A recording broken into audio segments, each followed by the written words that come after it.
Bonjour, aujourd'hui je vais vous présenter La vie sans principe d'Henri David Thoreau, paru en 1863.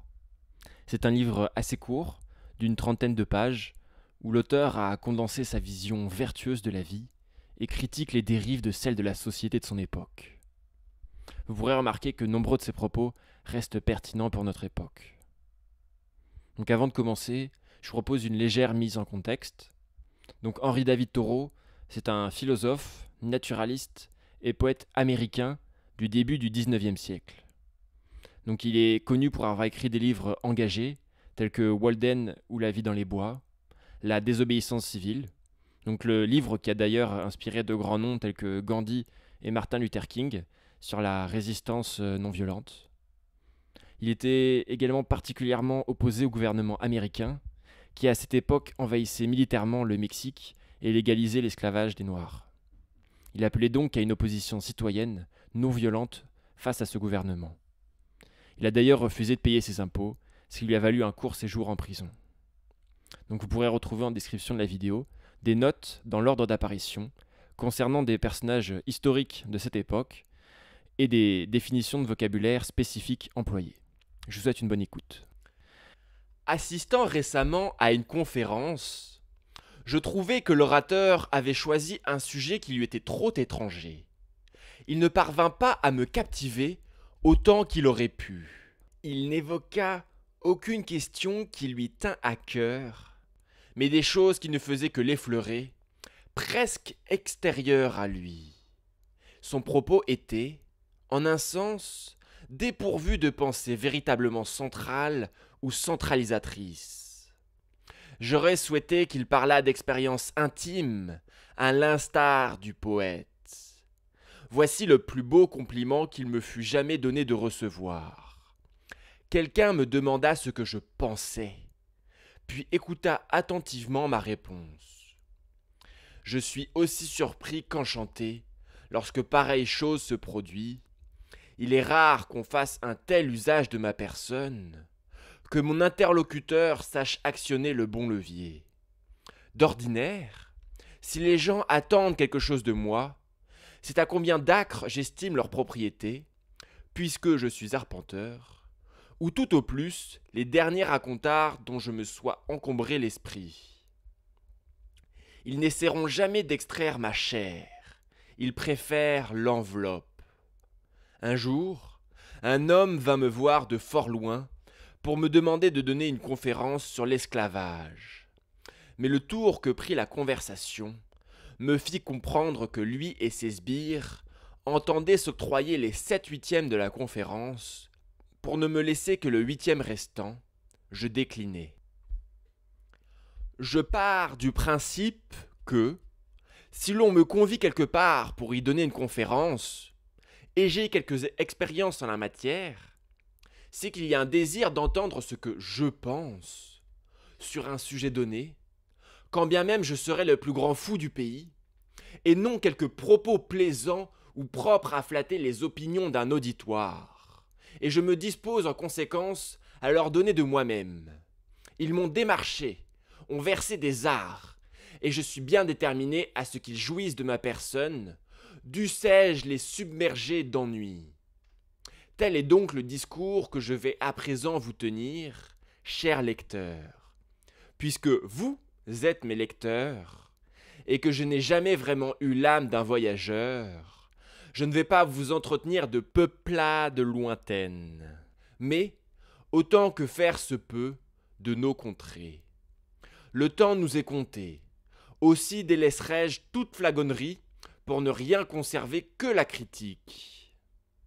Considérons la manière dont nous menons nos existences. Ce monde est une place de commerce. Quelle effervescence!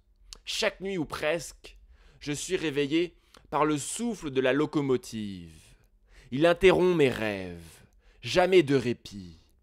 Quelle merveilleuse vision que l'humanité qui, pour une fois, reprendrait haleine.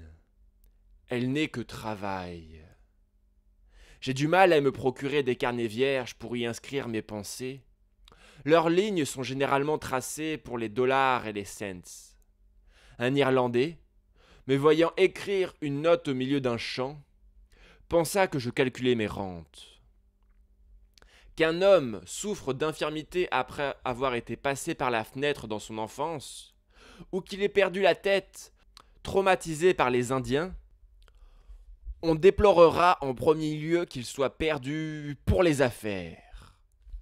Je pense qu'il n'est rien, pas même le crime, qui soit davantage opposé à la poésie, à la philosophie, à la vie même, que cet affairisme perpétuel. Dans les faubourgs de notre ville, vit un homme au verbe haut et vulgaire, dont les affaires tournent très bien.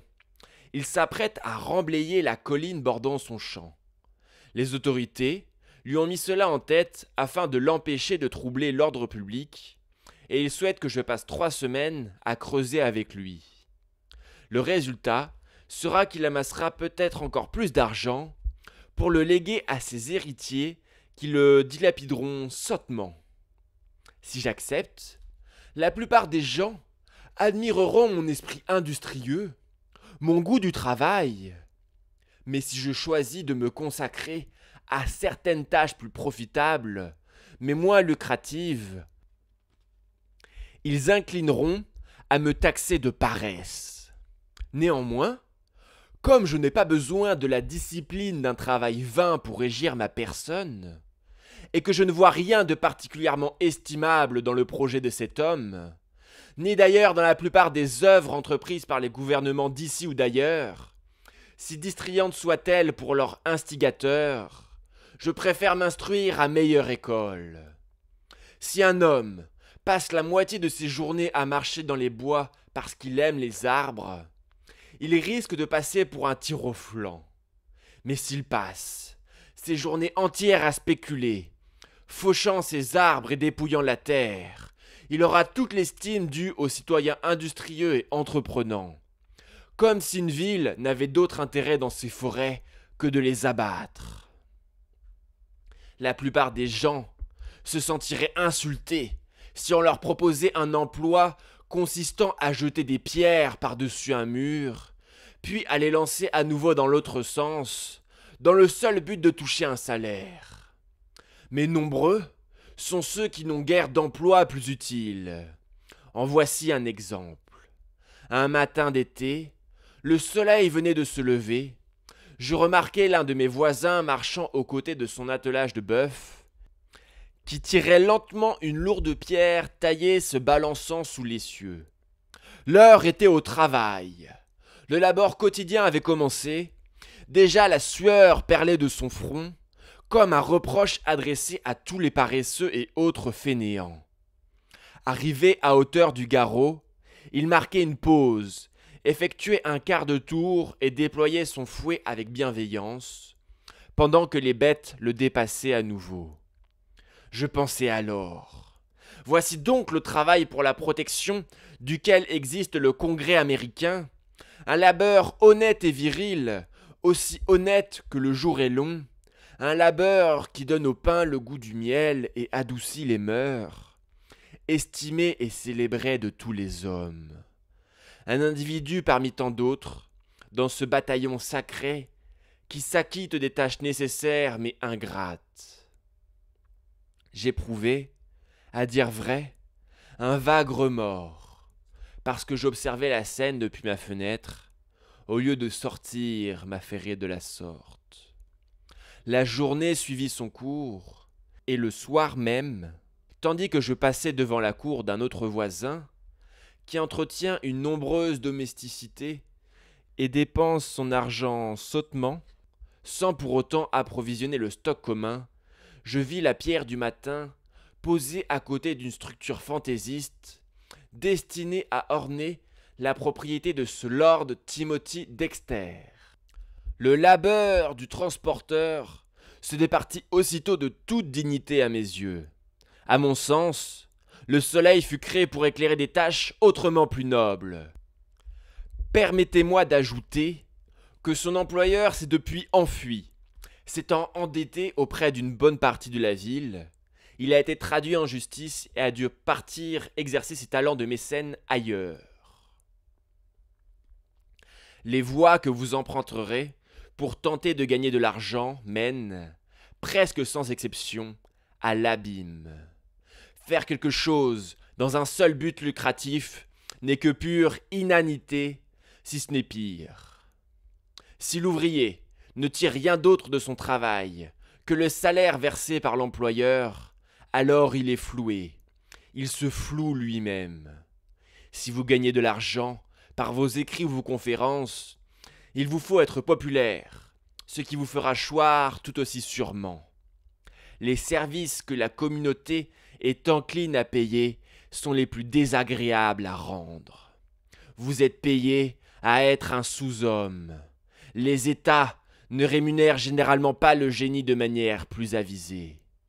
Même le poète lauréat préférerait ne pas être obligé de chanter les faits et gestes des rois. Il faut le soudoyer par une pipe de vin, et peut-être un autre poète sera-t-il enlevé à sa muse pour venir jauger cette même pipe de vin. Pour en revenir à mon domaine d'activité, c'est précisément le genre d'arpentage que je pourrais effectuer avec plaisir, dont ne veulent pas mes employeurs. Ils préfèrent que je fasse mon travail sommairement, sans faire de zèle. Lorsque je fais remarquer qu'il existe différentes méthodes d'arpentage, mon employeur demande généralement laquelle lui attribuera la surface la plus grande et non laquelle sera la plus précise. J'inventai un jour une formule destinée à mesurer les stères et tentai de l'introduire à Boston, mais le mesureur en poste m'expliqua que les vendeurs ne souhaitaient pas que leur bois soit mesuré correctement, que lui-même était déjà trop précis pour eux et qu'il préférerait faire mesurer leur bois à Charleston avant de passer le pont. Le but de tout travailleur ne devrait pas être de gagner sa vie, d'avoir un bon travail, mais de bien faire celui qui est le sien. Et, même en termes pécuniaires, il serait plus avantageux pour une ville de payer ses travailleurs une somme suffisante, de sorte qu'ils n'aient pas l'impression de travailler à des fins médiocres, telles que leur seule subsistance, mais de servir des desseins scientifiques, voire moraux. N'engage pas l'homme qui accomplira sa tâche pour l'argent, mais celui qui le fera par passion. Il est remarquable qu'il y ait si peu d'hommes ainsi bien employés, ou du moins à leur avis, mais que la promesse d'un peu d'argent ou de célébrité suffise généralement à les détourner de leur activité. Je vois des annonces pour des jeunes hommes actifs, comme si le capital d'un jeune homme se résumait à son activité. Quelle ne fut pas ma surprise lorsqu'une connaissance me proposa un jour en toute confiance, à moi, un homme d'âge mûr, de me lancer dans une de ses affaires, comme si j'étais désœuvré et que ma vie avait été un échec total jusqu'alors.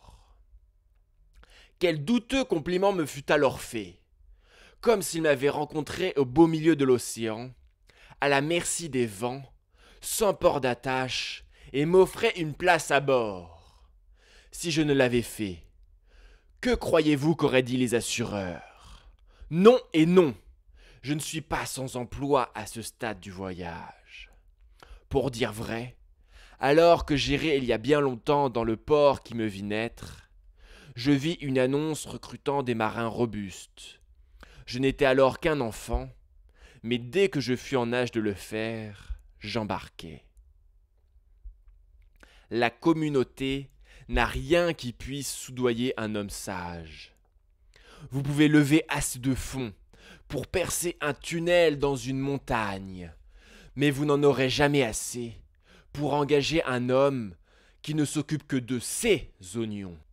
Un homme capable et compétent fait ce qu'il peut, que la communauté le rémunère ou non. Les incompétents vendent leur incompétence aux plus offrants et attendent impatiemment d'être embauchés. On devinera qu'ils sont rarement déçus. Peut-être suis-je un peu plus jaloux de ma liberté que la moyenne. Je considère que mes liens et mes obligations envers la société sont ténus et éphémères. Ces menus travaux qui me permettent de gagner mon pain et me gratifient d'une certaine utilité auprès de mes contemporains, je les accomplis généralement avec plaisir, et je ne suis guère rappelé à leur nécessité. Jusqu'à présent, cela m'a réussi.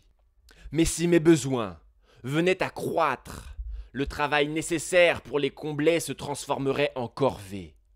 Si je devais vendre à la société mes matinées et mes après-midi, comme le font la plupart des gens, je suis sûr qu'il ne me resterait plus grande raison de vivre. Jamais je ne vendrais mon droit d'aînesse pour un plat de lentilles. Ce que j'entends par là, c'est qu'un homme peut travailler dur, mais mal employer son temps. Il n'y a pas plus funeste ineptie que de consumer la majeure partie de sa vie à la gagner. Les entreprises nobles sont celles qui fonctionnent en autarcie. Le poète, par exemple, doit subvenir aux besoins de son corps grâce à la poésie, tout comme une scierie à vapeur alimente ses fours des copeaux qu'elle produit. C'est avec amour qu'on doit gagner sa vie. Mais de la même manière qu'on dit que 97% des entreprises marchandes sont vouées à la faillite, la vie des hommes en général, mesurée à cette aune, est un échec, et la banqueroute peut être prophétisée sans risque. Tout héritier qui vient au monde est mort-né. Être entretenu par la charité de ses amis, ou une pension gouvernementale, aussi longtemps que vous respirez encore, quels que soient les euphémismes employés pour décrire ces relations, revient à aller à l'hospice. Le dimanche, le pauvre débiteur va à l'église pour faire ses comptes et découvre évidemment que ses dépenses excèdent ses rentrées. Dans l'église catholique, plus particulièrement, les fidèles vont à la barre, se confessent dans les règles, renoncent à toute chose et pensent recommencer à zéro. Ainsi, les hommes finiront couchés sur le dos, devisant de la chute de l'homme, sans jamais faire l'effort de se relever. Si l'on compare ce que les hommes attendent de la vie, on distingue entre deux types d'hommes. Celui qui se satisfait d'un succès médiocre, dont tous les objectifs peuvent être atteints à bout portant, et celui, toute modeste et insatisfaisante que puisse être sa vie, qui n'a de cesse qu'il élève ses objectifs imperceptiblement au-dessus de l'horizon. Je préfère de loin ressembler au second, bien que, comme le disent les orientaux, la grandeur ne revient pas à celui qui ne lève jamais les yeux, et la richesse fuit ceux qui regardent le ciel.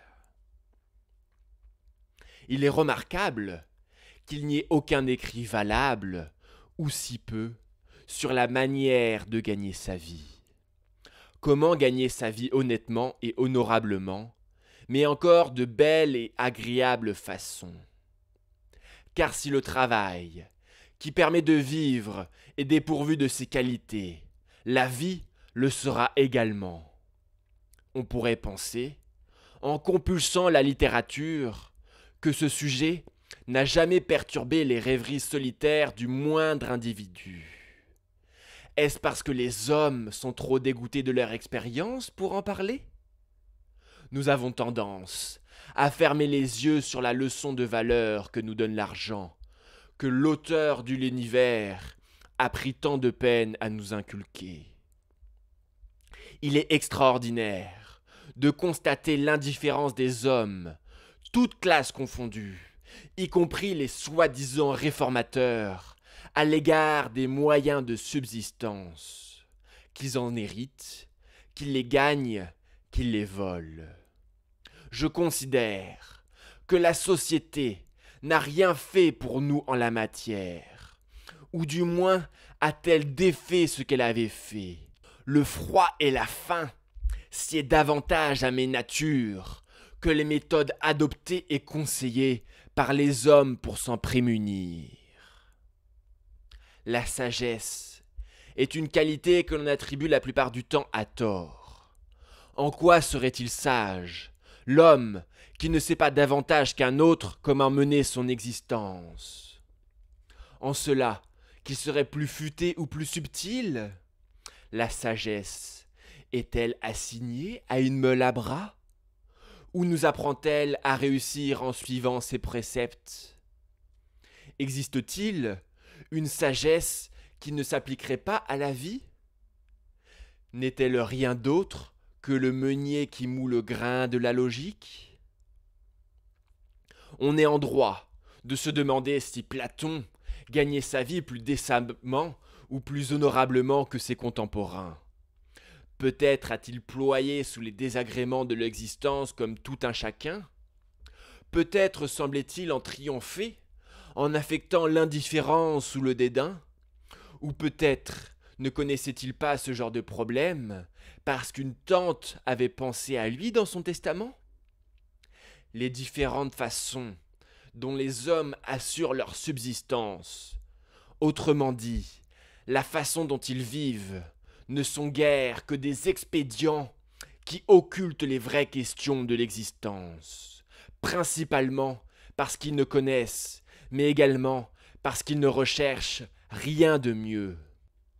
La ruée vers l'or, par exemple, est la conduite qu'adoptent à son égard non seulement les marchands, mais encore les soi-disant philosophes et autres prophètes, sont l'opprobre de l'humanité. Tant d'hommes, prêts à s'en remettre au hasard, dans le but de se donner les moyens de commander aux travaux d'autres qui auraient eu moins de chance, et ce, sans créer de valeur. Et on nomme cela entreprise. Voici atteint le comble de l'immoralité commerciale, dépassant tous les moyens habituels de subvenir à ses besoins. La philosophie, la poésie et la religion d'une telle humanité ne valent pas la poussière qui s'échappe d'une veste de loup. Le porc, qui fouisse le sol avec son grain pour y trouver sa pitance, aurait honte d'une telle compagnie. Si j'avais le pouvoir de posséder toutes les richesses du monde en levant le petit doigt, je me refuserais à payer un tel prix. Même Mahomet savait que Dieu n'a pas créé le monde par facétie. On assimile Dieu à un seigneur fortuné qui aurait jeté une poignée de sous pour le plaisir de voir s'y précipiter l'humanité. La loterie universelle, la survie dans les domaines de la nature, une mise que l'on espère récupérer. Quelle parodie de nos institutions! L'issue est prévisible. L'humanité se pendra à un arbre. Est-ce là le seul enseignement que les hommes auront tiré parmi tous les préceptes de toutes les Écritures saintes? L'ultime invention de la race humaine ne sera-t-elle rien d'autre qu'un sarcloir amélioré? Est-ce là le terrain où se rejoindront Orient et Occident? Dieu nous a-t-il ordonné, pour subvenir à nos besoins, de labourer une terre que nous n'avons jamais semée, nous récompensant d'aventure par quelques pépites? Dieu a délivré à l'homme vertueux un certificat lui donnant le droit de se nourrir et de se vêtir. Mais l'homme vicieux en a trouvé un fac-similé dans les coffres divins et se l'est approprié, obtenant à son tour de quoi se nourrir et se vêtir. C'est l'une des plus vastes fraudes en contrefaçon que le monde ait jamais connue. J'ignorais que l'humanité souffrit d'une pénurie d'or. J'ai eu l'occasion de voir un peu de ce métal. Je sais qu'il est extrêmement malléable, mais pas autant que l'esprit. Un seul grain suffit à dorer une grande surface, mais pas autant que ne le fait un grain de sagesse. Le chercheur d'or qui prospecte les ravines est un joueur, autant que son comparse des saloons de San Francisco. Quelle différence entre remuer la boue et remuer les cartes! Si vous gagnez, c'est la société qui perd. Le chercheur d'or est l'ennemi du travailleur honnête, malgré toutes les rétributions et autres compensations. Ne me dites pas que vous avez travaillé dur pour trouver votre or. Le diable aussi travaille dur. Le chemin du péché est parfois pénible. L'humble observateur se rendant dans les mines constate que l'orpaillage s'apparente à une loterie.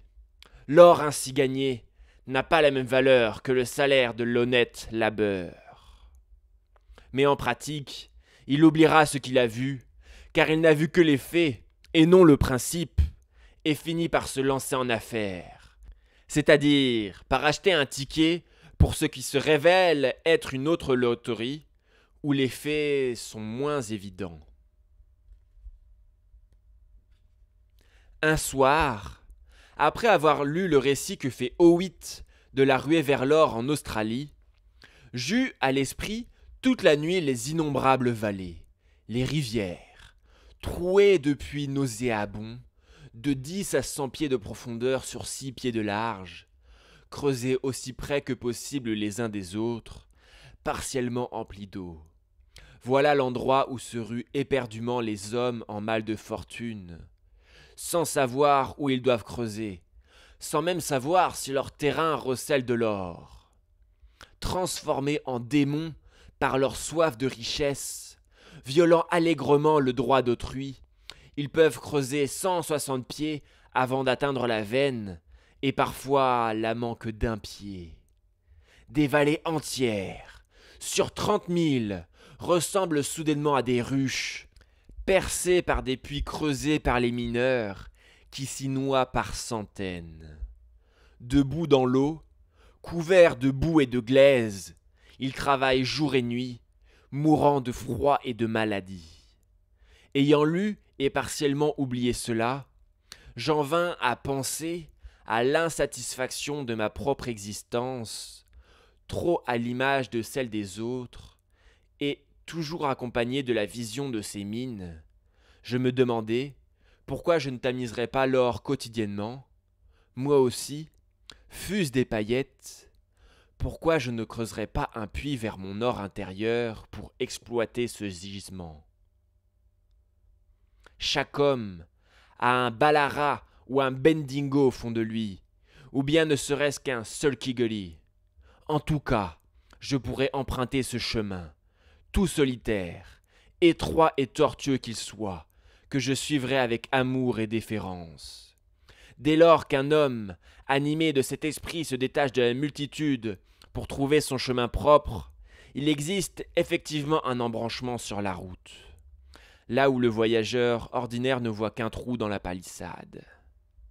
Le sentier à travers champs sera finalement le droit chemin. Les hommes se ruent sur la Californie et l'Australie comme s'ils allaient y trouver l'or véritable. C'est aller aux antipodes de son emplacement. Ils s'en vont prospecter, toujours plus loin du vrai filon, et leur infortune est à la mesure de la fortune qu'ils croient faire.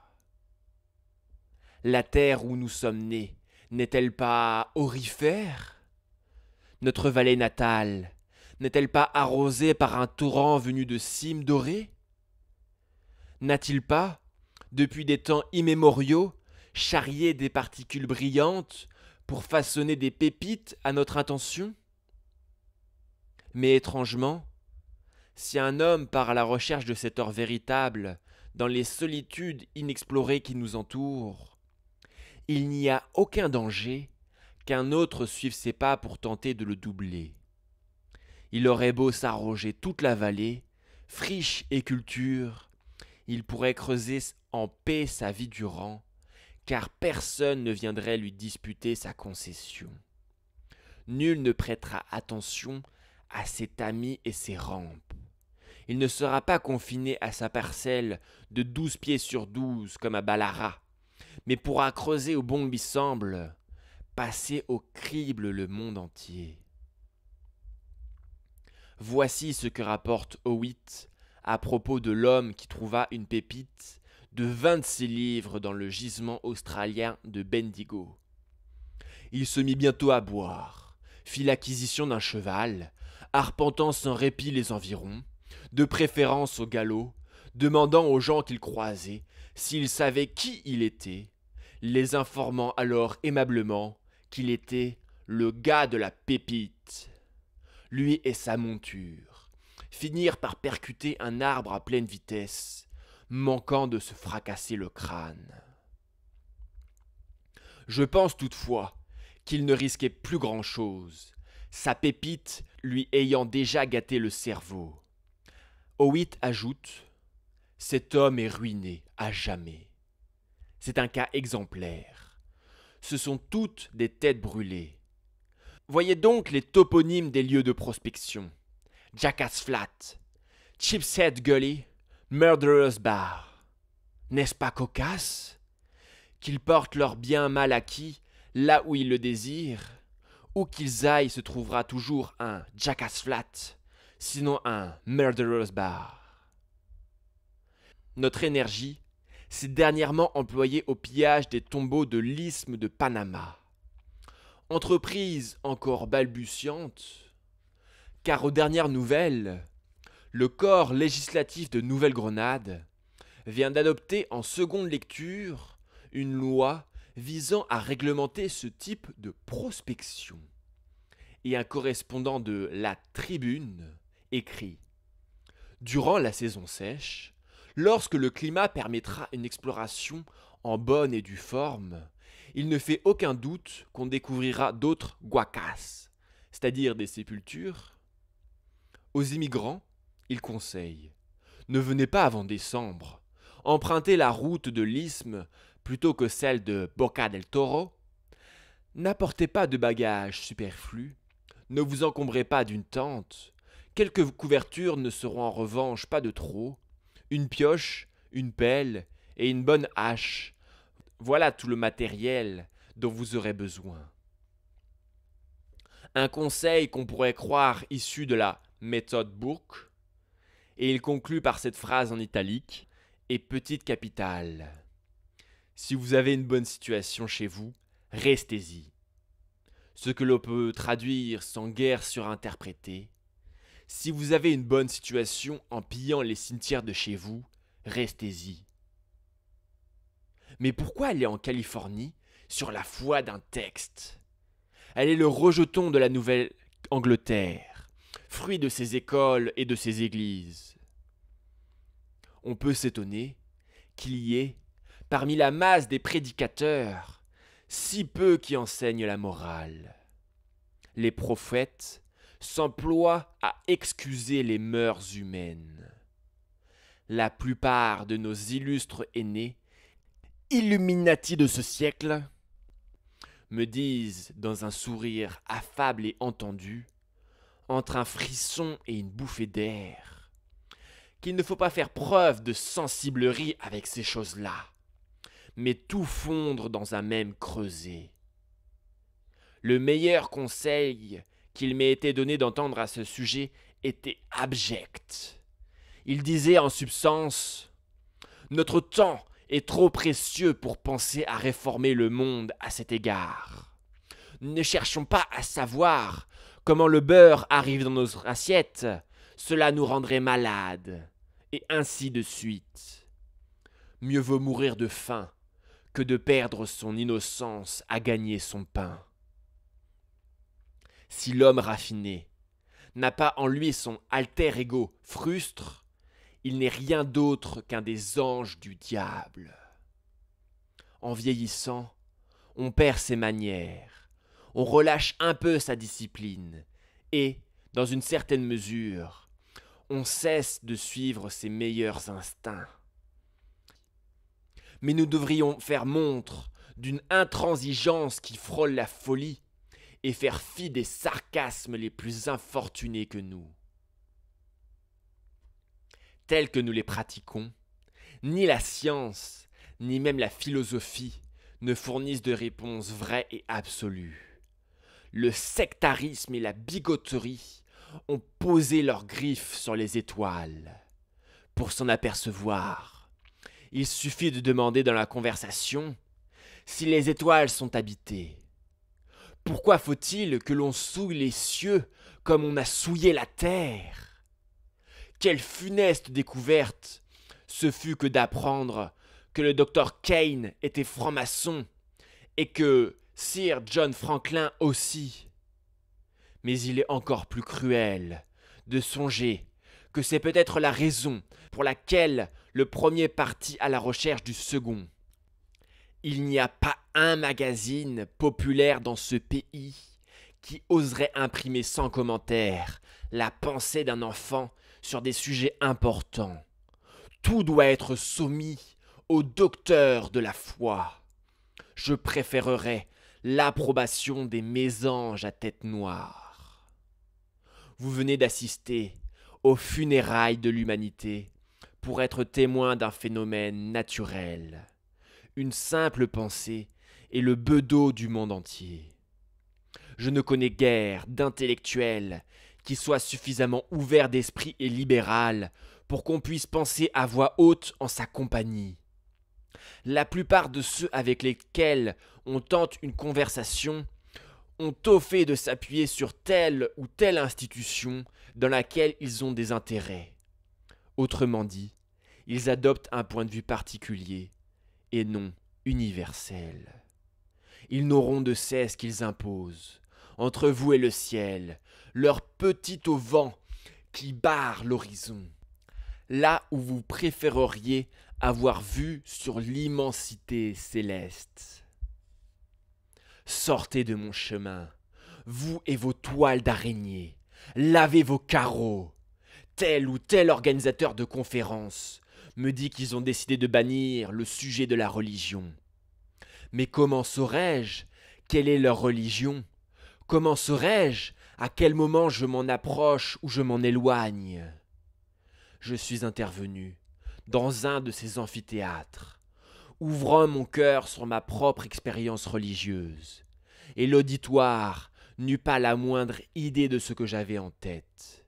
La conférence ne leur a semblé qu'un aimable tas de balivernes.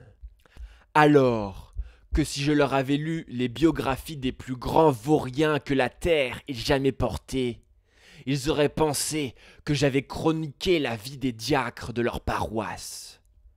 La première question qu'on pose habituellement est « D'où venez-vous » ou alors « Où allez-vous » Un jour, j'entendis une question beaucoup plus pertinente que posa un auditeur à son voisin.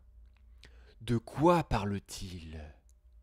J'en tremblais d'effroi. Pour dire les choses de façon tout à fait impartiale, les meilleurs hommes que je connaisse ignorent la sérénité, n'ont pas de vie intérieure. Pour la plupart, ils s'en tiennent à la forme, se contentent simplement de flatter et d'étudier l'effet plus subtilement que les autres. Nous choisissons le granit pour construire les soubassements de nos maisons, de nos granges. Nous érigeons des clôtures de pierre, mais nous nous refusons la fondation d'une vérité granitique, cette roche primitive. Nos appuis sont pourris. De quelle étoffe est fait l'homme qui ne coexiste pas dans nos pensées avec la vérité la plus pure, la plus subtile ? Je taxe souvent mes proches connaissances d'extrême frivolité. Passé les manières et autres formules de politesse, il n'y a pas de rencontre. Nous ne nous initions pas mutuellement à l'honnêteté et à la sincérité des bêtes, ou à la constance et la solidité des rocs. Mais la faute est partagée, car on n'attend généralement pas davantage de l'autre. Voyez comme est caractéristique, mais ô combien superficiel, l'engouement pour Kossuth. Rien de plus qu'une curiosité politique ou qu'une nouvelle chorégraphie. Dans tout le pays, des hommes lui consacraient des discours, mais chacun d'entre eux n'exprimait rien d'autre que la pensée, ou l'absence de pensée de la multitude. Aucun ne s'est basé sur la vérité. Ils se sont contentés de s'agglutiner, s'appuyant comme à l'accoutumée les uns contre les autres, et s'appuyant tous ensemble sur le néant, tout comme les hindous font reposer le monde sur un éléphant, l'éléphant sur une tortue, la tortue sur un serpent, et n'ont plus rien à mettre sous le serpent. Pour tout fruit de cet émoi, il nous reste le chapeau de Kossuth. Ainsi en est-il de la conversation ordinaire, la plupart du temps aussi creuse et dépourvue d'effet. Une surface en rencontre une autre. Dès lors que notre vie cesse d'être intérieure et privée, la conversation dégénère en bavardage. Il est rare de rencontrer un homme nous raconter autre chose que ce qu'il aurait lu dans le journal, ou que lui aurait déjà raconté un voisin. Si bien que la plupart du temps, la seule différence entre nous et notre interlocuteur est qu'il a vu la une du journal, ou qu'il est sorti prendre le thé, et pas nous. Plus notre vie intérieure s'étiole, plus nous allons au bureau de poste. Vous pouvez être sûr que le pauvre R qui a sous le bras le plus gros paquet de lettres, fier de sa correspondance fournie, n'a pas eu de nouvelles de lui-même depuis un bon moment. J'ignore pourquoi, mais lire le journal une fois par semaine est encore trop. J'ai essayé récemment, et pendant tout ce temps, il m'a semblé ne plus habiter mon sol. Le soleil, les nuages, la neige, les arbres se faisaient moins bavards. Nul ne peut servir 2 maîtres.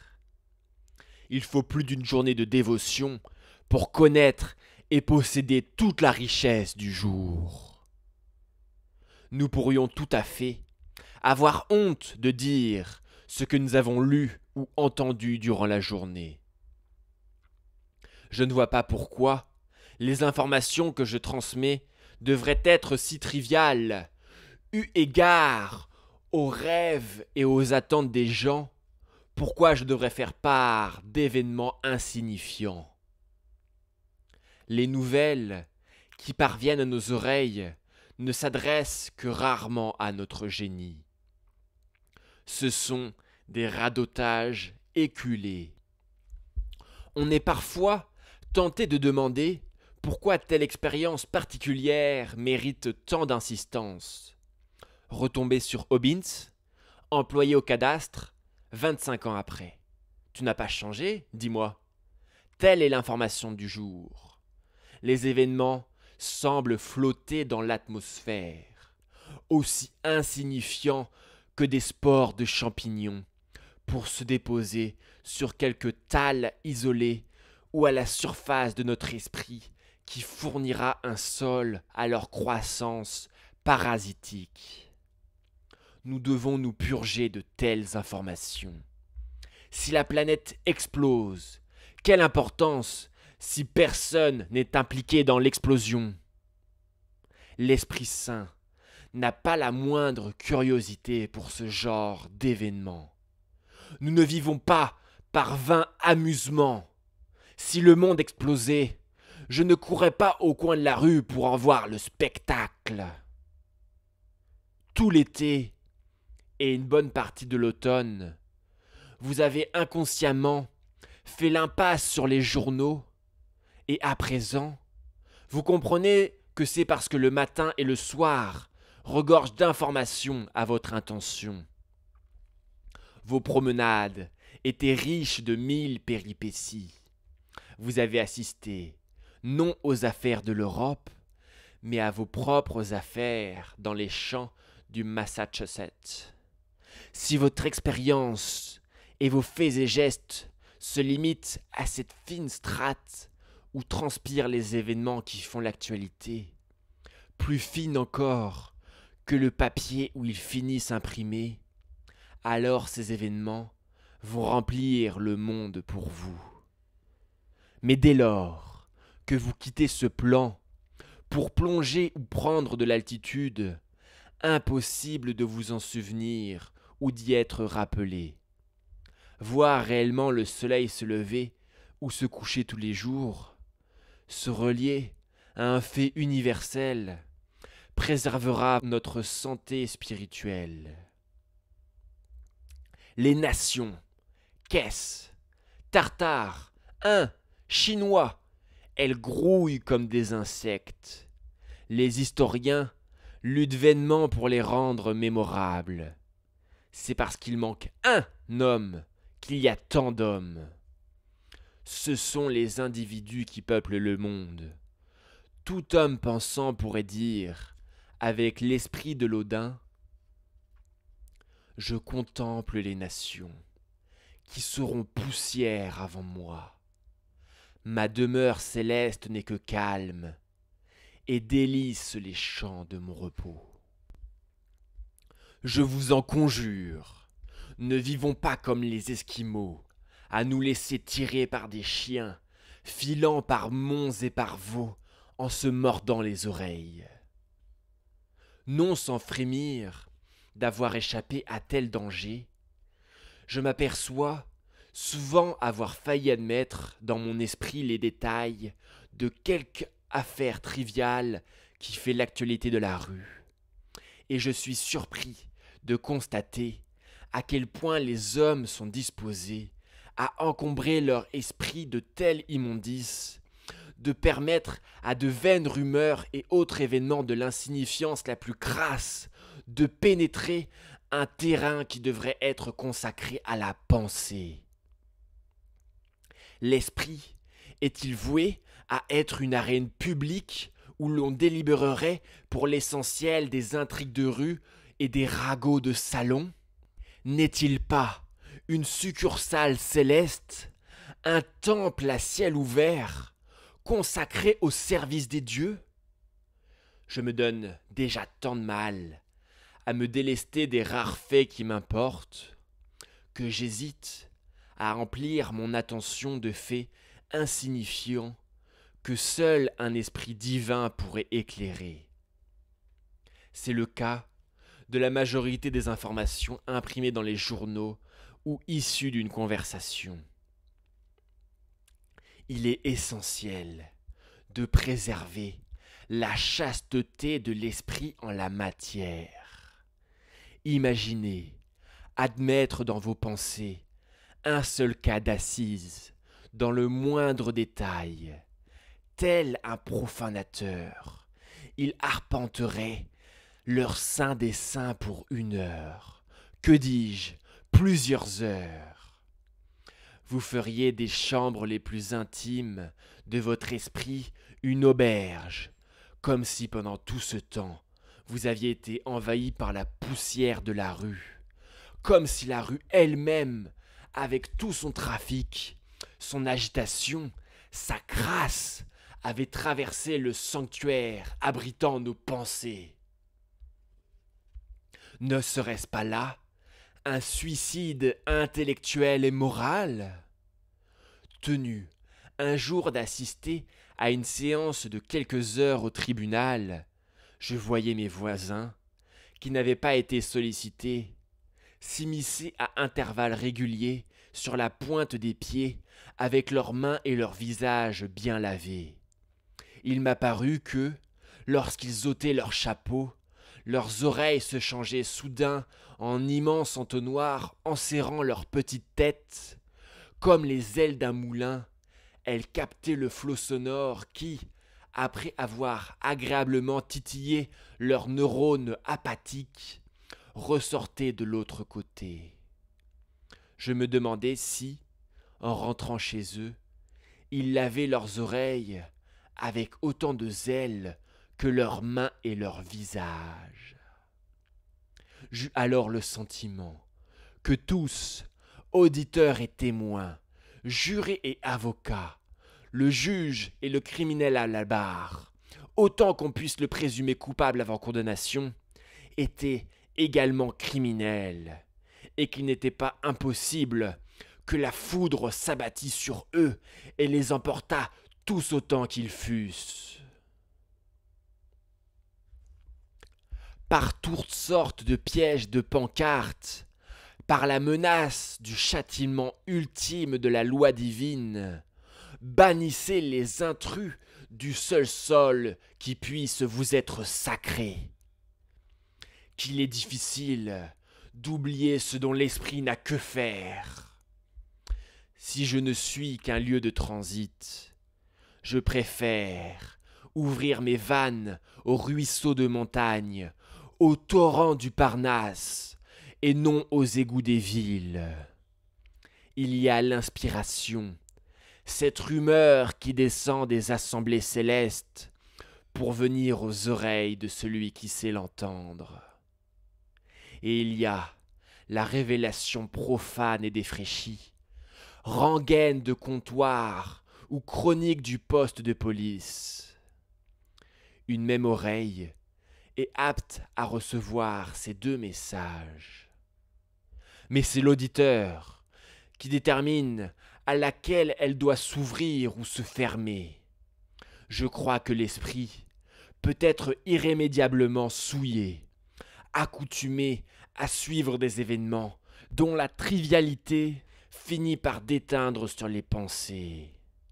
Notre intellect est voué à être goudronné et ses fondations disloquées à se faire rouler dessus.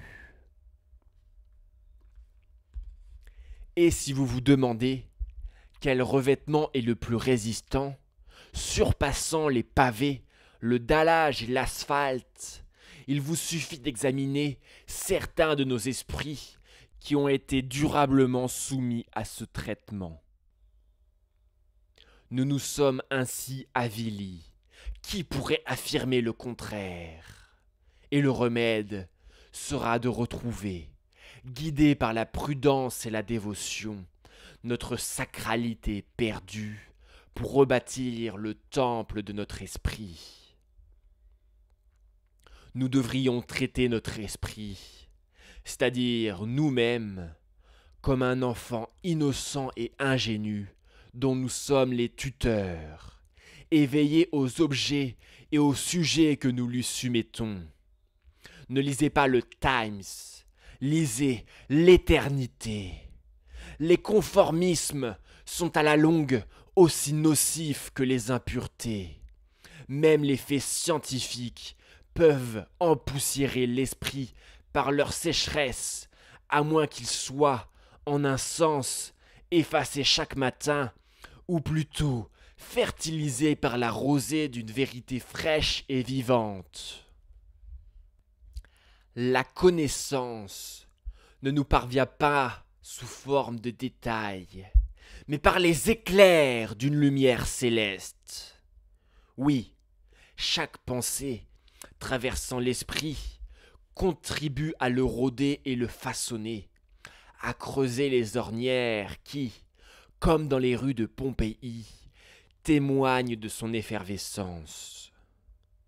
Que de choses à propos desquelles nous ferions bien de nous demander si elles valent la peine d'être connues, s'il faut laisser leur charrette de colporteur, fût-ce au petit trot ou au pas, franchir ce pont à la travée majestueuse, grâce auquel nous espérons quitter un jour les berges du temps pour celles de l'éternité.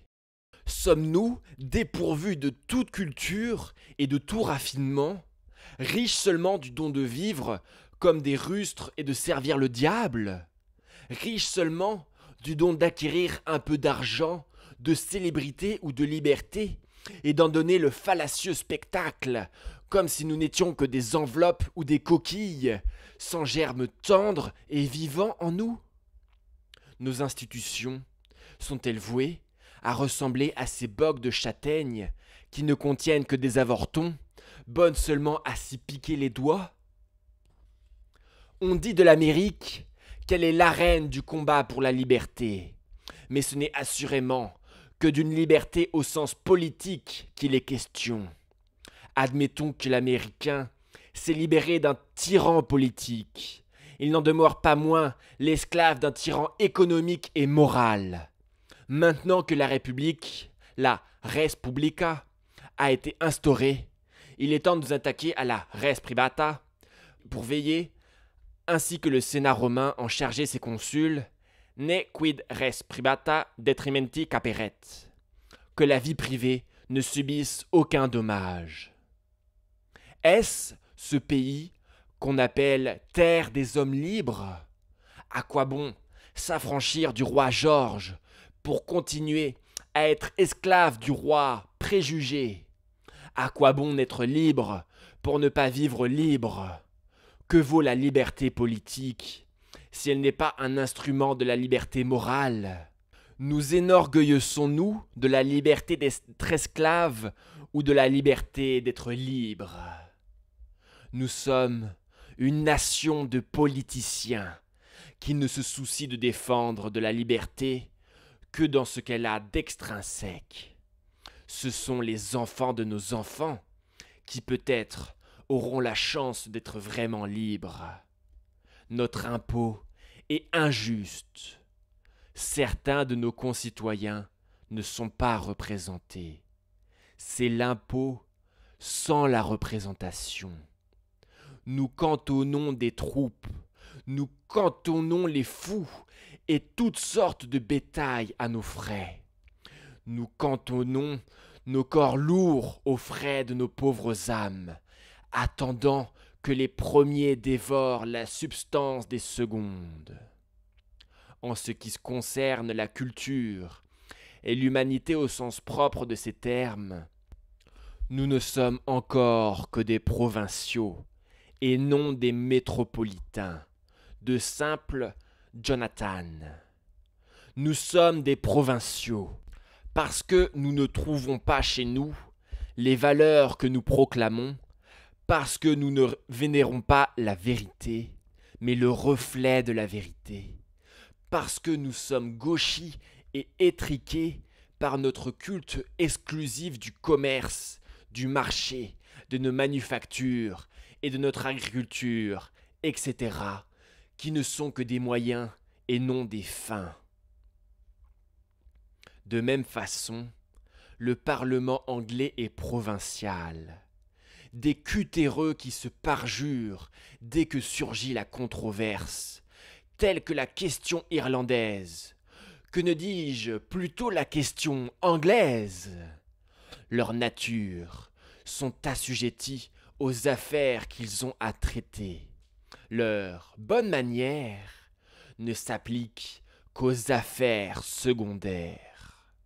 Les meilleures manières du monde ne sont guère que maladresse et fatuité à côté de l'intelligence raffinée. Elles ressemblent aux modes d'antan, simples attributs courtois, surannés comme le sont les hauts-de-chausse ou le tricorne. C'est le vice, et non l'excellence des manières, qui pousse l'homme à fuir ces dernières. Ce sont des vêtements désuets, des coquilles vides, qui revendiquent le respect dû à la créature vivante. On vous présente les coquilles en lieu et place de la chair, et objectez que chez certains crustacés, la coquille est plus précieuse que la chair, n'a pas valeur d'excuse. L'homme qui m'impose ses manières me donne l'impression de me presser dans son cabinet de curiosité, alors que c'est lui que je voudrais voir. Ce n'est pas dans ce sens que le poète Decker dit du Christ qu'il fut le premier gentleman que la terre ait porté. Je le répète, en ce sens, la plus brillante assemblée du christianisme est provinciale, n'ayant autorité que sur les intérêts transalpins et non sur les affaires de Rome. Un prêteur ou un proconsul suffirait pour régler les questions qui absorbe toute l'attention du Parlement anglais et du Congrès américain. Le gouvernement et la loi. Je pensais que c'était là de respectables professions. Dans l'histoire du monde, on a entendu parler de demi-dieux. Nouma, Lycurgue, Solon, dont les noms, du moins, évoque des législateurs idéaux. Mais imaginez, légiférer pour réguler la reproduction d'esclaves ou l'exportation du tabac. Compte à voir les législateurs divins avec l'exportation ou l'importation du tabac, et les législateurs humains avec la reproduction des esclaves. Supposons que vous alliez soumettre la question à un quelconque fils de Dieu. N'a-t-il pas d'enfant au XIXe siècle? Sa descendance s'est-elle éteinte? Dans quel état la retrouveriez-vous? Qu'aura à dire pour sa défense un état tel que la Virginie, le jour du jugement dernier, dont la production de base aura été faite d'esclaves et de tabac? Quel fondement offre pareil état au patriotisme? Je tire ces faits de statistiques publiées par les États eux-mêmes. Un commerce qui écume les mers en quête de noix et de raisins, et qui a servi ses marins à cette fin. Je voyais, l'autre jour, un navire échoué, dont le naufrage avait coûté la vie à beaucoup d'hommes, semant le rivage de sa cargaison éparse, baies de genièvre et amandes amères. Il semblait dérisoire d'avoir bravé les périls maritimes de Livourne à New York pour une simple cargaison de baies de genièvre et d'amandes amères. L'Amérique, dépêchant ses marins vers l'ancien monde pour de l'eau de vie. L'eau de mer n'est-elle pas assez amère pour qu'on doive encore y verser la coupe de la vie? Telle est pourtant, à grande échelle, la nature de ce commerce dont nous nous flattons. Et ceux qui se targuent d'être des hommes d'État ou des philosophes sont assez aveugles pour penser que le progrès et la civilisation dépendent précisément de ce genre de transactions, comme des mouches qui s'affairent autour d'une barrique de mélasse. Très bien, me direz-vous, puisque les hommes sont des huîtres. Très bien, compléterai-je, puisque les hommes sont des moustiques. Le lieutenant Herndon, mandaté par notre gouvernement pour explorer l'Amazonie et, dit-on, pour étendre le périmètre de l'esclavage, observe qu'il manque là-bas d'une population industrieuse et active qui connaissent le confort de l'existence et dont les besoins artificiels la poussent à exploiter les ressources naturelles de la région. Mais quels sont-ils, ces besoins artificiels qu'il faudrait stimuler? Non le goût du luxe, que représentent le tabac et les esclaves de Virginie, dont il est, je crois, originaire, ni la glace et le granit et autres richesses matérielles de notre Nouvelle-Angleterre, pas plus que les grandes richesses d'un pays, ne sont la fertilité ou l'aridité du sol qui les produit. Le besoin le plus criant, dans chaque État que j'ai visité, était la poursuite d'un dessein supérieur par ses habitants. Cela seul permet d'exploiter les grandes richesses de la nature, et même de puiser davantage qu'elle n'offre, car c'est par nature que l'homme est mortel. Quand nous faisons passer la culture avant les patates, la lumière avant les prunes, alors les grandes richesses de ce monde sont extraites et exploitées, ne produisant pas des esclaves ou des ouvriers, mais des hommes, ces fruits rares appelés héros, saints, poètes, philosophes et rédempteurs.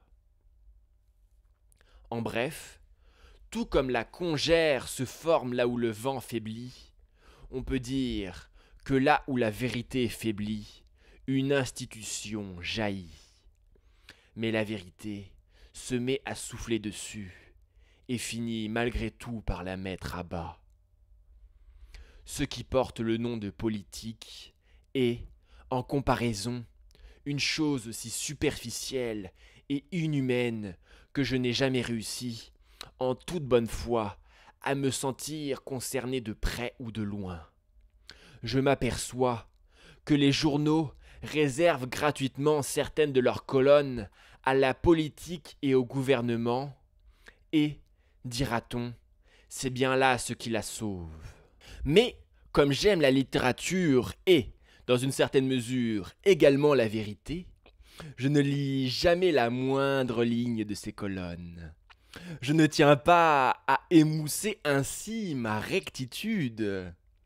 Je n'ai à répondre d'aucun message présidentiel, n'en ayant pas lu un seul. Étrange époque que la nôtre, où les empires, les royaumes et les républiques mendient à la porte du particulier pour lui présenter leurs doléances. Je ne peux pas prendre un journal sans y trouver quelque gouvernement en bout de course, intercéder dans un dernier souffle auprès de moi, lecteur, pour que je vote pour lui, plus importun qu'un mendiant italien. Et s'il me vient à l'esprit de jeter un œil à son certificat, sans doute établi par quelque commis bienveillant ou par le capitaine l'ayant accueilli à son bord, car il ne parle pas un mot d'anglais, je devrais probablement lire que c'est l'éruption de quelque Vésuve ou la crue de quelque Pau, vrai ou forgé de toutes pièces, qui l'a réduit à cette condition. Je n'hésite pas, en pareil cas, à lui suggérer de travailler, ou d'aller à l'hospice, ou encore de rester chez soi en silence comme j'ai coutume de le faire. Le pauvre président, pris entre la nécessité de soigner sa popularité et celle de faire son travail, est bien embarrassé. Les journaux font la loi. Tout autre gouvernement se limite aux quelques soldats de Fort Independence. Si un homme oublie de lire le Daily Times, le gouvernement le suppliera à genoux, car c'est la dernière trahison possible de nos jours. Ces choses qui retiennent aujourd'hui toute l'attention des hommes, comme la politique et la routine quotidienne, sont, il est vrai, des fonctions vitales de la société humaine. Mais leur mécanisme devrait être inconscient, à l'image des fonctions similaires de notre organisme. Elles sont infra-humaines, comme un système végétatif. Il m'arrive parfois de ressentir leur activité de la même manière qu'un homme atteint de la maladie prend conscience de certains mécanismes digestifs, souffrant de ce que l'on appelle dyspepsie. C'est comme si le penseur se soumettait au broyage du grand gésier de la création. La politique est pour ainsi dire le gésier de la société, empli de terre et de gravier, et ces deux partis politiques en sont les deux hémisphères, parfois subdivisés en quarts qui se broient mutuellement. Non seulement les individus, mais les États souffrent ainsi d'une dyspepsie avérée qui s'exprime avec l'éloquence que vous imaginez. Aussi, notre vie n'est-elle, hélas, pas faite que d'oubli, mais encore de la mémoire vivace de ce dont nous n'aurions jamais dû être conscients, du moins pas à l'état de veille. Pourquoi ne cesserions-nous pas de nous rejoindre dans la dyspepsie en nous y racontant nos mauvais rêves, pour plutôt communier dans l'eupepsie en nous félicitant mutuellement de la splendeur éternelle du matin? Ce n'est sans doute pas trop demandé.